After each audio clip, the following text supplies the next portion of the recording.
सर्वांना श्री स्वामी समर्थ सात स्वामीचे या यूट्यूब चॅनलवर तुम्हा सर्वांचे स्वागत। आज आहे नागपंचमी। नागपंचमीच्या सर्वांना खूप खूप शुभेच्छा।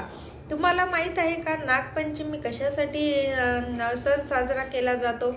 तर एक कथा येते ती द्वापर युगाची, जी बऱ्याच जणाला माहित आहे की जेव्हा कालिया नाग यमुनेमध्ये आला होता आणि त्याला काढून टाकण्यासाठी, कारण तो यमुनेमध्ये विष सोडत होता, म्हणजे त्यांच्या हुंकाराने विष बाहेर पडत होतं, त्याचा निवास त्या यमुनेमध्ये त्यांनी केला होता, तेव्हा ते पाणी यमुनेचं दूषित होत होतं। तेव्हा कृष्णाने यमुनेमध्ये जाऊन कालियाला त्याच्या डोक्यावर नृत्य करून त्याला त्रस्त करून टाकलं होतं, कारण तो तिथून निघून जावा म्हणून।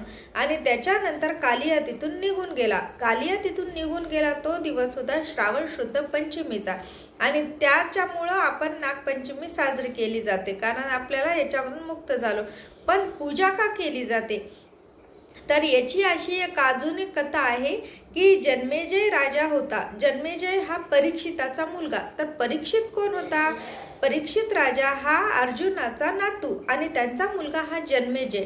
तर परीक्षिताचा मृत्यू हा सर्पदंशाने झाला होता। तक्षक नावाच्या सर्पाने त्याला दंश केल्याच्या नंतर, म्हणजे त्याला शापच होता तसा, आणि ते दंश केल्याच्या नंतर त्याचा मृत्यू झाला परीक्षिताचा। आणि परीक्षिताचा मृत्यू झाल्यामुळे त्याचा मुलगा जन्मेजय याला राग आला की एवढा मोठा राजा असून सर्पदंशाने मृत्यू पावला, म्हणून त्याने प्रण घेतला की आता मी माझ्या वडिलांना मारल्याने सापाला आता मी ठार मारणार तक्षकाला, म्हणजे जो नागांचा राजा होता, तर त्याला मी मारणार असं त्यानं प्रण केला। आणि सर्प आता त्याला शोधणं त्यांना शक्य नव्हतं, कारण तो पाताळात जाऊन लपला होता।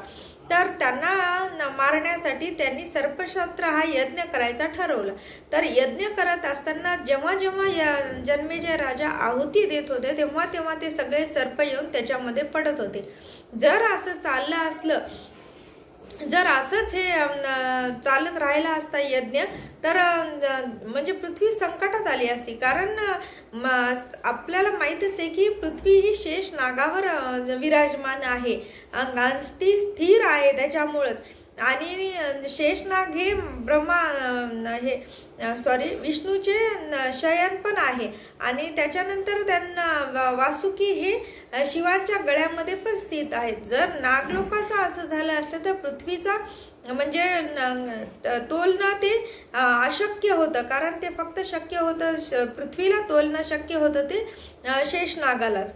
तर त्याच्यामुळं ते तसं होऊ नये म्हणून तसं होऊ नये म्हणून अस्तिक नावाचे ऋषी होते, ते जन्मेजयाजवळ गेले आणि त्यांनी सांगितलं की तुम्ही हा यज्ञ थांबवा। जर तुम्ही हा यज्ञ थांबवला नाही तर सगळ्या सर्प जातीचा नाश होईल, आणि ते पृथ्वीसाठी योग्य नाहीये, आणि जनहितासाठी पण योग्य नाहीये, देवतासाठी पण। त्याच्यामुळे तुम्हाला हे यज्ञ थांबवणं भाग आहे। असं जेव्हा आस्तिकानं समजावून सांगितलं, तेव्हा जन्मेजय राजानं यज्ञ करण्याचं थांबवलं। आपण लहानपणी गोष्टीमध्ये ऐकलं पण असेल की आस्तिक नाव घेतलं, कारण आस्तिकाच्या म्हणण्यानंच, आस्तिक ऋषीच्या म्हणण्यानंच सर्प जातीला योग, म्हणजे त्यांना जन्मता म्हणजे मृत्यू थांबला होता, त्यांची जाती वाढत गेली। त्याच्यामुळं आस्तिक ऋषींना फार साप मानतात, आणि असं पण ऐकण्यात येते की आस्तिक म्हणले की साप तिथून निघून जातो, आपल्याला दंश करत नाही, अशी एक मान्यता आहे। तर ज्या दिवशी तो यज्ञ थांबवला गेला होता तो दिवस होता श्रावण शुद्ध पंचमी। त्याच्यामुळेच हे नागदेवतेची पूजा म्हणून आपण नागपंचमी हा सण साजरा केला जातो।